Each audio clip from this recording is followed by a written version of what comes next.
पंच प्रभु का स्मरण करने के लिए सभी करबद्ध हो जाएंगे। ओम नमः सिद्धेभ्यः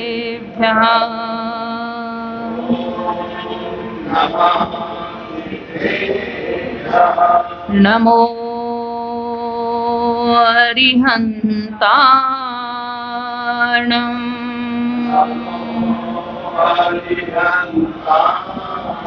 नमो सिद्धाणम्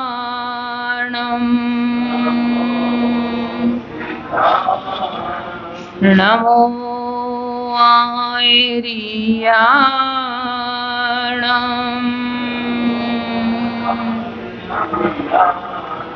नमो वज्रायाणम्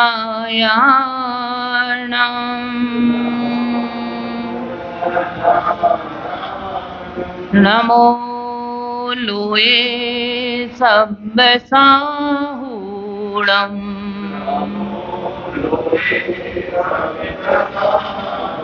पंच परमेष्ठी भगवान की, देवाधिदेव श्री आदिनाथ भगवान की, चिंतामणि पार्श्वनाथ भगवान की, 24 तीर्थंकर भगवान की, परम पूज गुरुवर आचार्य श्री विद्याभूषण तन्मती सागर जी महाराज जी की, द्वादशांग जिनवाणी माता की,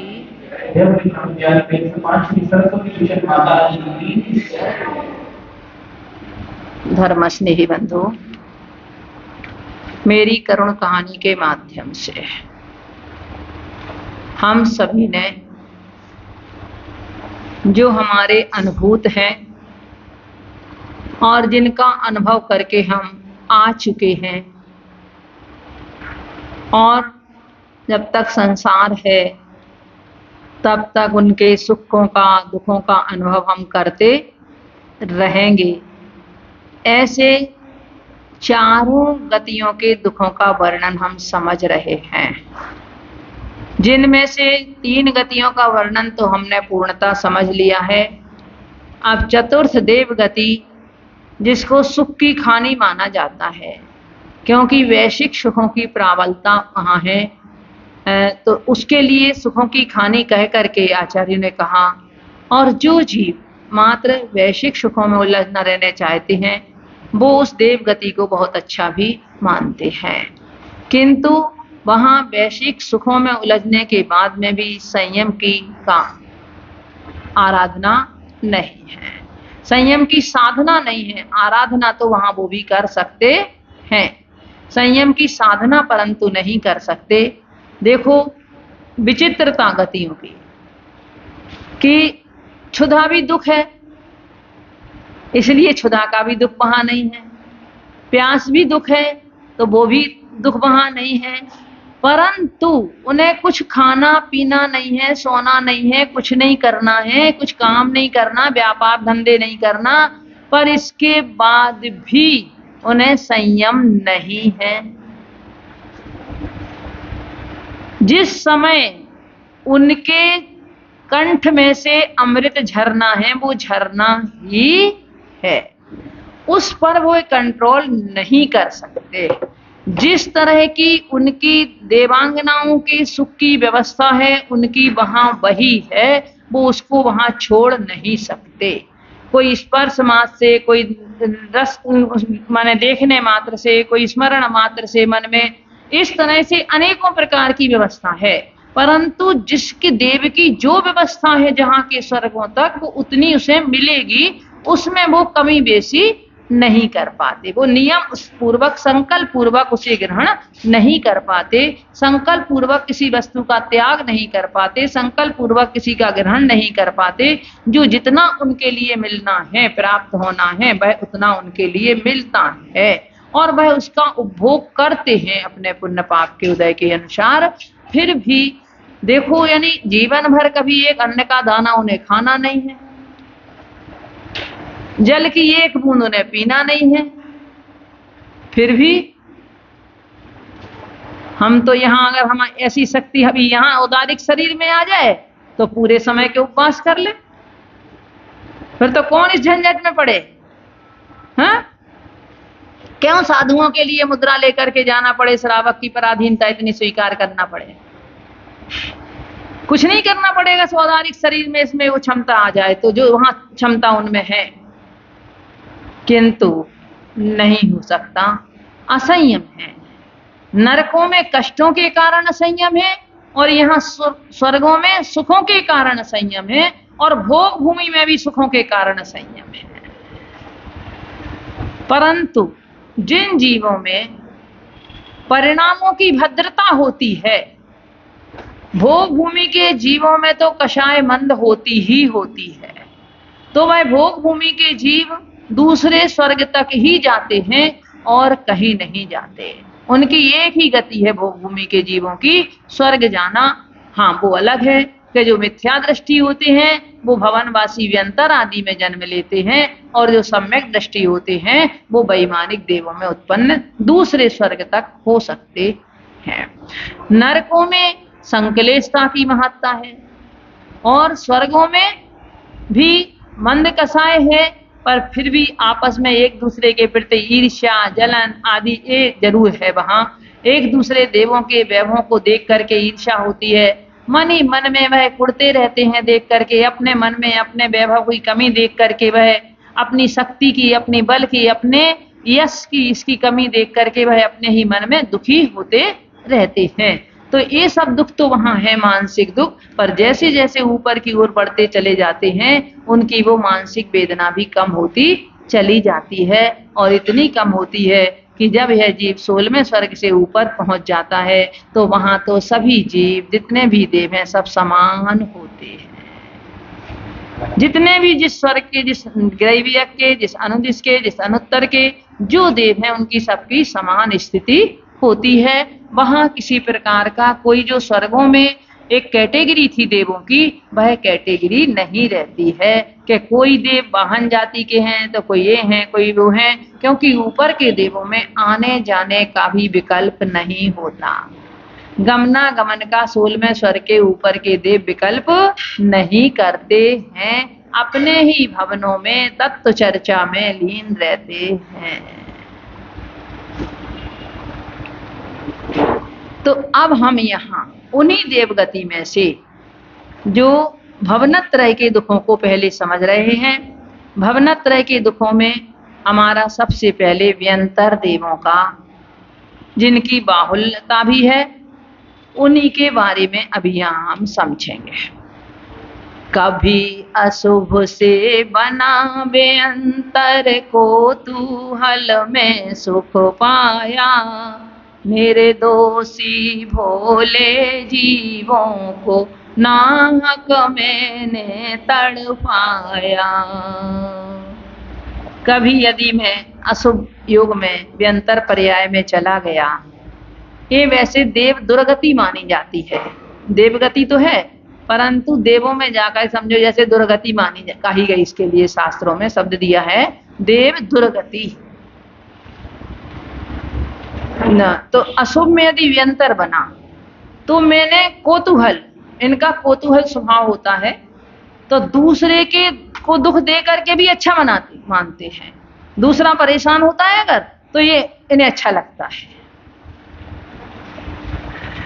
तो कोतूहल में सुख पाया, निर्दोषी भोले जीवों को नाहक मैंने तड़पाया, और जो बिल्कुल निर्दोष थे भोले थे उनके लिए मैंने व्यर्थ में तड़पा दिया।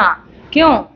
कभी आगे आगे सब आ रहा है कि मैंने जो ने कोई गलती नहीं की, कुछ नहीं किया, पर मेरा जरा से सम्मान में कमी कर दी, मेरी वो कर दी, आराधना में मेरे में कमी कर दी, तो मैंने उनके लिए पहले करते थे और अब नहीं की।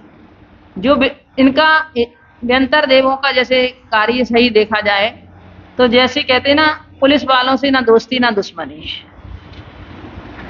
है। दोस्ती करोगे तो उनके पीछे खर्च करते रहो और दुश्मनी करोगे तो तुम्हारी खैर नहीं। ऐसे इनकी ना आराधना ना विराधना, दोनों काम है। अपन को विराधना तो किसी जीव की करनी ही नहीं है। एक इंद्री से लेकर किसी भी जीव की, पंचेंद्री तक किसी जीव की विराधना करने का तो सवाल ही नहीं है। हमें किसी को कष्ट नहीं पहुंचाना है, हमें किसी जीव की बुराई नहीं करना है, हमें किसी जीव को बुरा भला नहीं करना कहना है। अपना अपना हर जीव का जैसा पुण्य पाप का संयोग है वो वैसा ही करता है। जैसे आगे की गति का जिसका जैसा बंद हो गया हो वो वैसी ही क्रिया करेगा, उसके लिए आप कितना भी समझाओगे वो समझ नहीं सकता।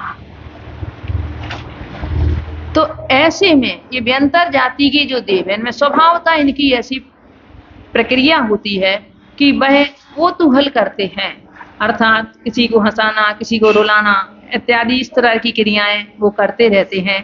आपने जितने भी शास्त्रों में पढ़े होंगे कि वो परीक्षा लेने के लिए वो देव आए, उनसे जब नहीं सुना गया, उनकी प्रशंसा की, इंद्र ने प्रशंसा की और उनने इंद्र ने से प्रशंसा नहीं सुनी गई, तो वो देव परीक्षा करने के लिए आए। तो वो परीक्षा करने के लिए आए। आप देखो, आप रामचंद्र जी से कहा कि तुम्हारे भाई की मृत्यु हो गई है, तो रामचंद्र जी तो अपने आप में स्ट्रांग थे, उसी भाव से मोक्षगामी थे, तो उन्होंने तो उसको ध्यान नहीं दिया, सहन कर लिया। पर जैसे ही लक्ष्मण के पास पहुंचे, उनको कहा कि तुम्हारे भाई की मृत्यु हो गई, और उन्हें इतना अपने भाई के प्रति मोह था कि वो उसको सहन नहीं कर सके। आज तो अपन यही कह सकते हैं कि उनका हार्ट फेल हो गया, यही कहेंगे ना कि एक क्षण में अब वो देख करके घबराए, वो देख करके हाय हमने तो ये उनको मतलब राम लक्ष्मण की जब चर्चा हुई स्वर्गों में कि उनमें जैसा प्रेम आज नहीं है, तो वो परीक्षा करने के लिए आए, और उसकी परीक्षा में कौतूहल था कि नहीं था। तो कौतूहल में उनने अच्छा लगता है कौतूहल करने में। निर्दोषी भोले जीवों को, ऐसे जो ने दोष कोई नहीं किया, गलती कोई नहीं की, भोले जीवों को कहते नाहक मैंने तड़पाया, जब मैं उस पर्याय में था तो मैं व्यर्थ में ही उनको दुख देता रहा। नदी वृक्ष तालाबों के तट मैंने थाने बनाए थे, अशुभ कर्म में दुखी जनों से अपने पैर पुजाए थे। नदी के किनारे, वृक्षों के ऊपर, तालाबों के किनारे मैंने अपने स्थान बनाए। देखिए, वैसे तो इनके आवास हैं और व्यंतरों के नगर बसे हुए हैं, जो द्वीप और समुद्र आदि हैं उनके किनारे इनके नगर के नगर बसे हुए हैं। नीचे भी इनके आवास हैं, व्यंतरों के व्यंतरावास, परंतु मूल शरीर उनका वहीं रहता है। पर विक्रिया से लेकर के यहाँ वहां जो भ्रमण करते हैं, तो यहाँ वहां भ्रमण करते हुए वो कहीं भी फिर माने अपना स्थान बना लेने, वहां बैठ जाते हैं, वो कर लेते हैं, वो अपना बना लेते हैं। तो ऐसे स्थानों पर शून्य स्थान हो जहां वहां भी उनका आवास हो जाता है। एक उन्हीं के 8 वेद होते हैं व्यंतरों के, किन्नर, किमपुरुष, महोरक, गंधर्व, यक्ष, राक्षस, भूत और पिशाच। ये 8 वेद इन व्यंतर देवों के होते हैं।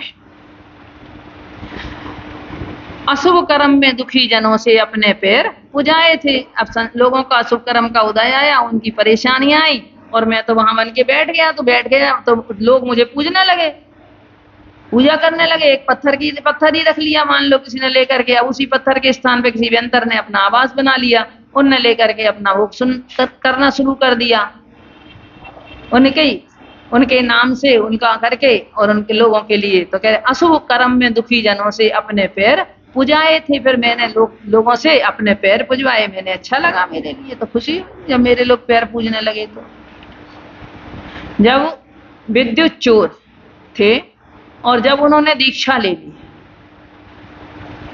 ले ली अपने 500 शिष्यों के साथ,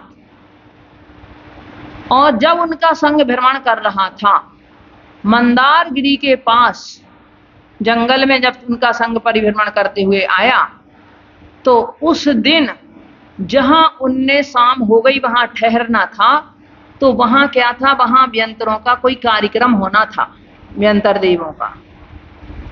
तो उन्होंने, एक देवी ने आकर के इनसे कहा कि आप यहाँ मत ठहरो, यहाँ आज रात में हम लोगों का कार्यक्रम होना है। तब उन्होंने कहा कि अरे हम लोग तो साधु हैं, उपसर्ग होंगे तो सहन करेंगे, कोई बात नहीं, अब जब उपसर्ग होंगे तो हम तो अब रात्रि होगी, कहाँ जाएं। तो जहां उनकी थी उसकी बाउंड्री के किनारे ये लोग अपनी साधना रात्रि करने लगे।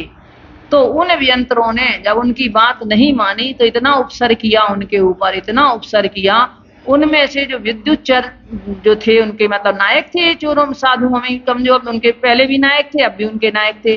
तो इन्होंने तो फिर उत्तम गति प्राप्त की और साधुओं का वर्णन नहीं मिलता है। पर आया कि विद्युच्चर ने धीर न त्यागी, उसने अपना धैर्य नहीं छोड़ा, उसने वो उपसर्ग को समता पूर्वक सहन किया तो वह उत्तम गति को प्राप्त हो गए। किंतु उनकी बात ना मानने से उपसर्ग तो उन्होंने किया।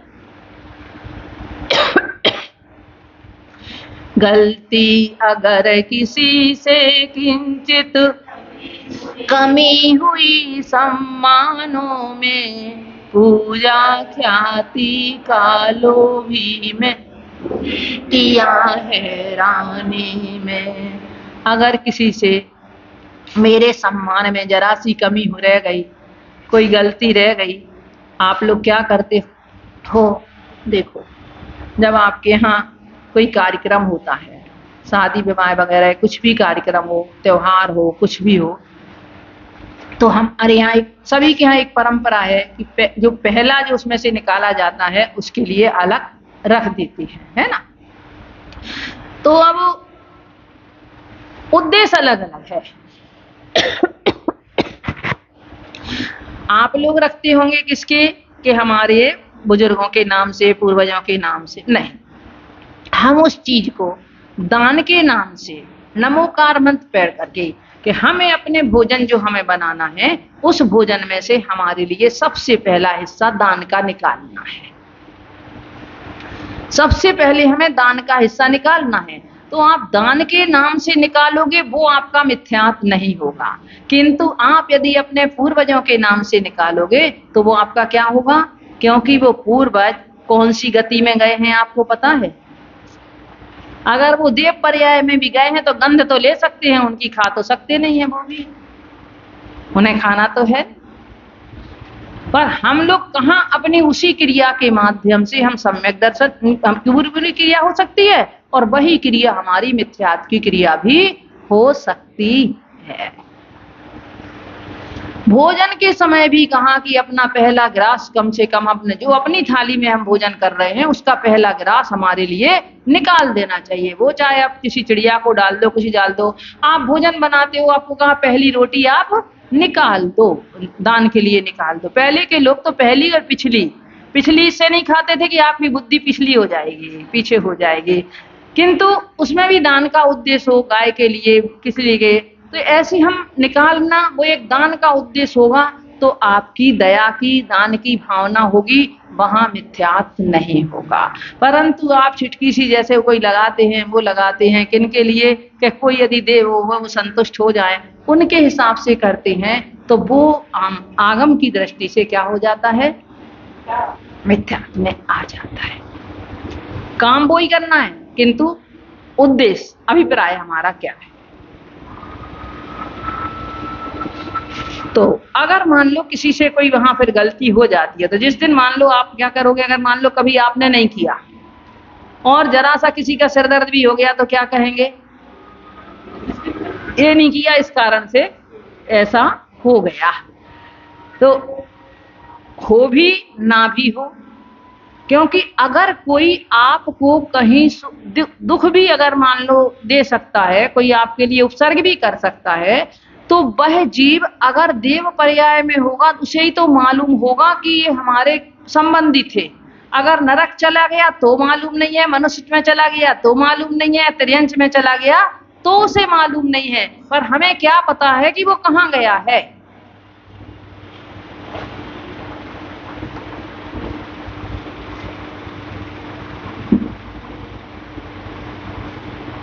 तो किसी से कोई गलती हुई, हम परंतु उस तरह की धारणाएं अपनी बनाए रहते हैं। पूजा ख्याति का लोभी में दुखी किया है रानी में, मैं तो अपनी पूजा प्रतिष्ठा का लोभी ही था, तो मैंने उनके लिए, वो बेचारे वैसे ही परेशान, और मैंने दूसरों को और दुखी कर दिया उस हैरानी में। कभी किसी के तन में आकर झूठ साँच में बोला था, बाहर ढोंग किए बहु तेरे मन चाहा सो बोला था। कभी कहते उनके तन में वो आ गए, उनके तन में, पर ये प्राय करके क्या होता है, बहुत परसेंट में तो इसमें बहाने होते हैं। जब उनके अनुकूल काम नहीं होता है, किसी व्यक्ति को जिसको ये हो ना कि इसके लिए ऊपरी कुछ बाधा है, तो उनके अनुकूल काम नहीं हुआ तो उन्हें देव आ जाती है, और जब तक उनके अनुकूल चलते रहो तब तक कुछ नहीं होता है उनके लिए। तो कहीं ना कहीं यानी इसमें ये कहा जाए कि दिखावा, ये ढोंग, मतलब ये बहुत ज्यादा मात्रा में होता है। एक बार कोई एक क्षेत्र है जो करने वाला है, हाँ नहीं देव नहीं, मानस, हाँ। एक बार किसी क्षेत्र पे था तो वहां का एक प्रसिद्धि थी कि वहां मतलब वहां बेंताराम जी देव हैं, उनका वो ठीक हो जाते हैं। वहां महाराज ने कहा चलो मैं जाके देखूं, तो पार्श्वनाथ भगवान का बढ़िया मंदिर वो था। महाराज जी ने बीच उसमें मंच पे से बोले यहाँ के जितने भी देव हैं अगर उनमें ताकत हो तो मेरे पास आ जाए सारे के सारे, और इन सब के लिए मुक्त कर दें, इन किसी को दुखी ना करें, और जिनको अगर मान लो है तो ले मेरे पास आ जाएं सारे के सारे। परंतु ऐसा होता नहीं है। जिस जीव का जिससे राग द्वेष होता है उसी के साथ में उनके से योग संबंध ऐसे जुड़े रहते हैं। तो बोला, और एक लोग कहेंगे कितने 50 नाम बताएंगे, जितने बार अगर मान लो कहेंगे ना तन में कहते तन में आ गए वो आ गए, तो कहते 50 नाम बताएंगे, अपना सही नाम तो कभी बताएंगे नहीं कि मैं कौन हूँ। बाहर ढोंग किए बहु तेरे मन चाहा सो बोला था, और जो मेरे मन में आया वो मैंने बोला, बहुत ढोंग मैंने बाहर किए।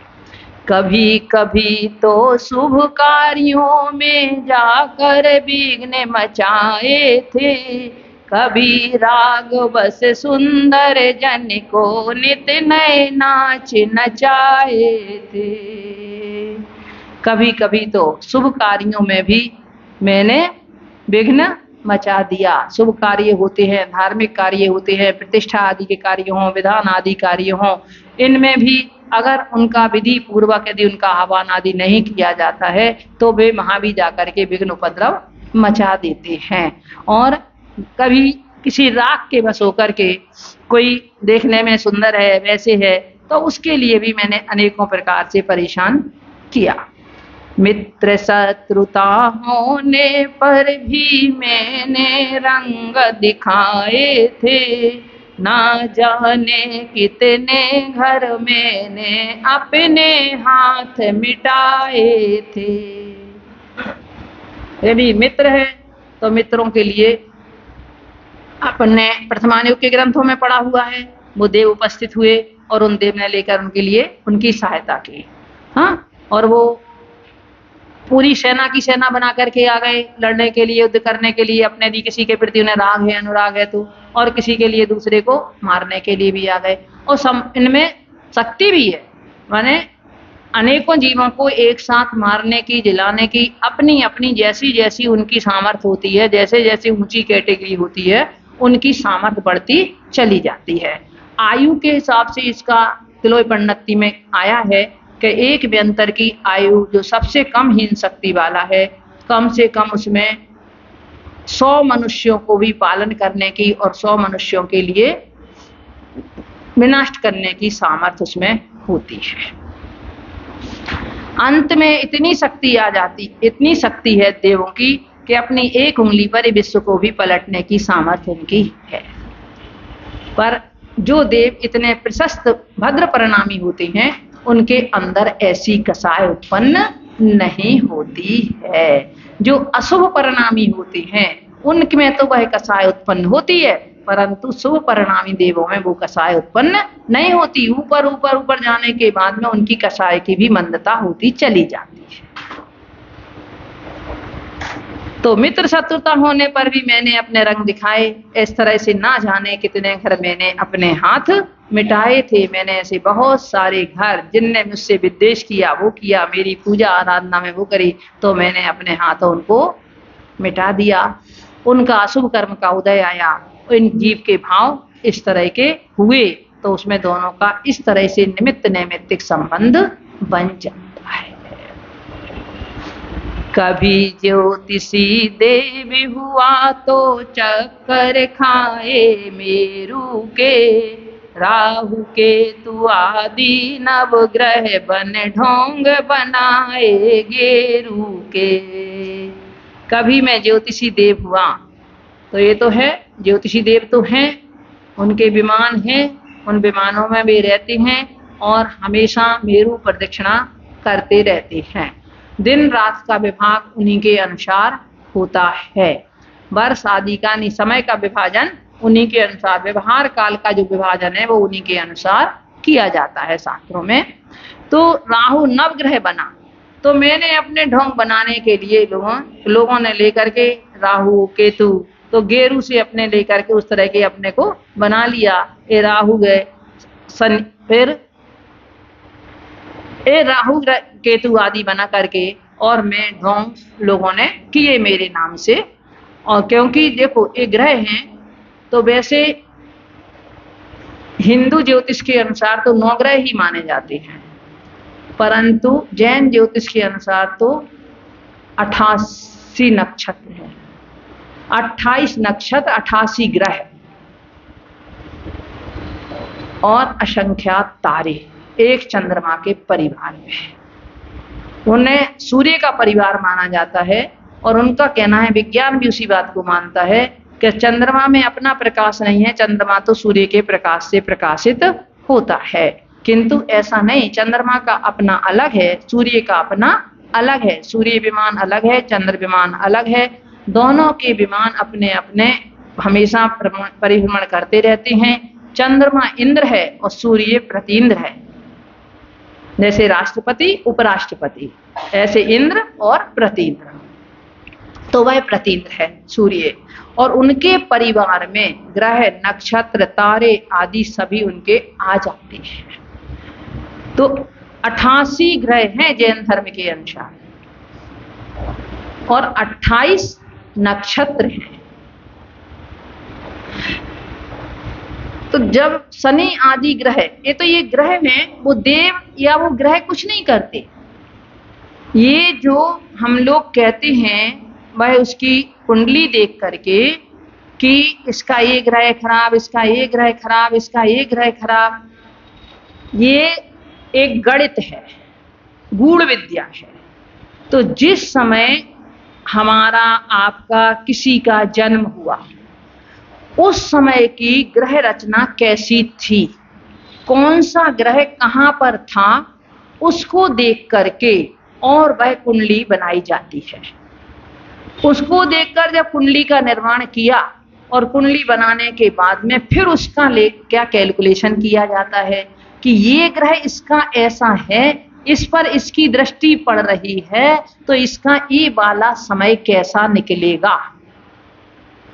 बस इनका इतना है, सिर्फ इनका ये समय कैसे निकलेगा। माने वो कुंडली भी, वो ज्योतिष भी, वो ग्रह आदि भी आपके शुभ अशुभ कर्म को ही बता रहे हैं। वो ग्रह ने कुछ कर दिया ऐसा नहीं है, वो ग्रह कुछ नहीं करता। आपका समय कैसा है उसको उसने आपके लिए बता दिया कि आपका ये समय अच्छा है और आपका ये समय बुरा है।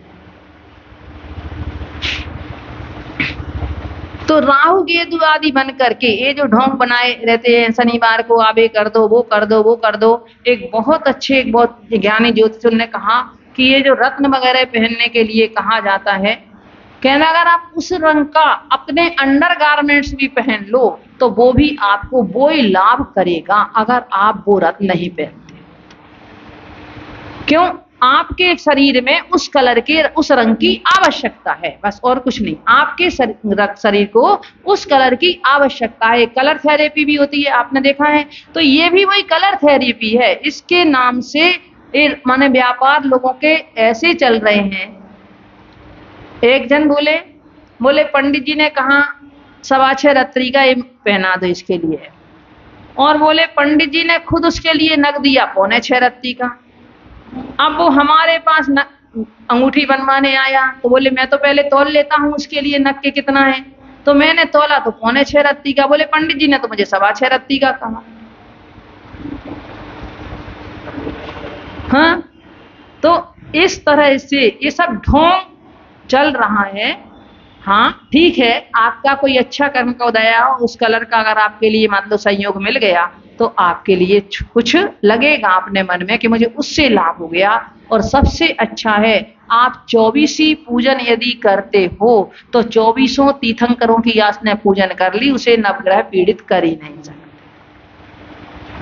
आपकी पूजन की द्रव्य पूरे अष्ट द्रव्य है, आपकी हर एक कलर की आपने अलग अलग द्रव्य है। आप यदि उस अष्ट द्रव्य से पूजन करते हो तो आपकी समझ लो सब चीज का आपने उसमें इलाज आ गया, सबका समाधान उसमें आ गया।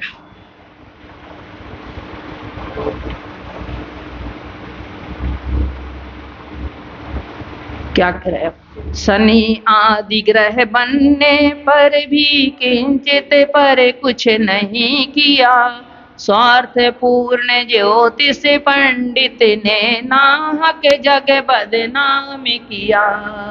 कह रहे शनि आदि ग्रह बनने पे भी मैंने किसी का कुछ नहीं किया। भाई वो देव वहां से आते हों आपका बुरा करने, ज्योतिषी देव, ऐसा नहीं है। ये घूमने का काम तो अकेला व्यंतर देव ही करते हैं सब में, यत्र तत्र घूमने का काम व्यंतर देव करते हैं ज्यादातर, और ज्योतिषी देव अपने विमानों को छोड़ करके कहीं जाते नहीं है। तो परंतु जो स्वार्थपूर्ण ज्योतिषी पंडितों ने हैं उनने लेकर के उन ग्रहों का नाम ले लेकर के और लेकर मेरे लिए संसार जगत में बदनाम कर दिया। इस तरह से ये तो सब अपने अपने विमानों में रहते हैं, इतने विशाल विशाल इनके विमान हैं। चंद्रमा और सूर्य के विमान को 16-16 हजार देव खींचते हैं।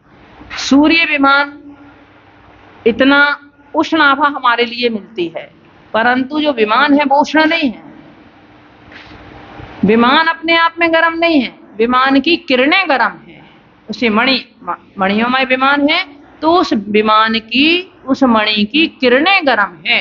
3 प्रकार के कर्म हैं नाम कर्म के अंतर्गत, उष्ण नाम कर्म, आतप नाम कर्म और उद्योत नाम कर्म। उष्ण नाम कर्म का मतलब होता है कि जिसका मूल भी गर्म हो और उसकी प्रभा भी गर्म हो। मूल भी जिसकी गर्म हो और इसकी वो फैले जो वो भी उसकी गर्म हो, तो ये अग्नि में पाया जाता है। अग्नि का मूल भी गर्म होता है और उसकी प्रभा भी गर्म होती है।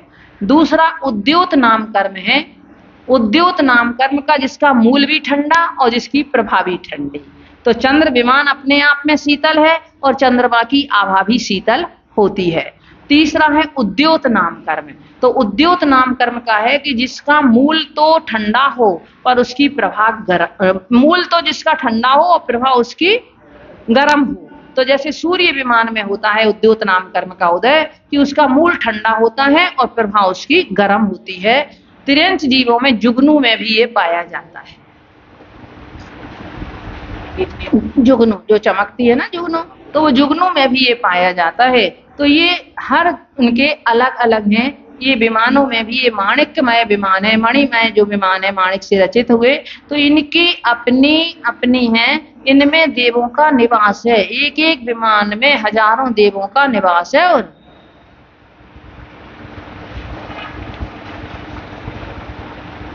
तो ये ज्योतिषी देव वहां से आते नहीं हैं, अपने वहीं वो क्रियाएं करती हैं, दिनालयों के दर्शन करने जाती हैं, समूह शरण में जाती हैं, वो एक अलग बात है। पर परेशान अरेशान करने के लिए नहीं आते, किंतु उनका नाम लेकर के स्वार्थी पंडित हमें जरूर भटकाते रहते हैं। ओम नमः सिद्धेभ्यः।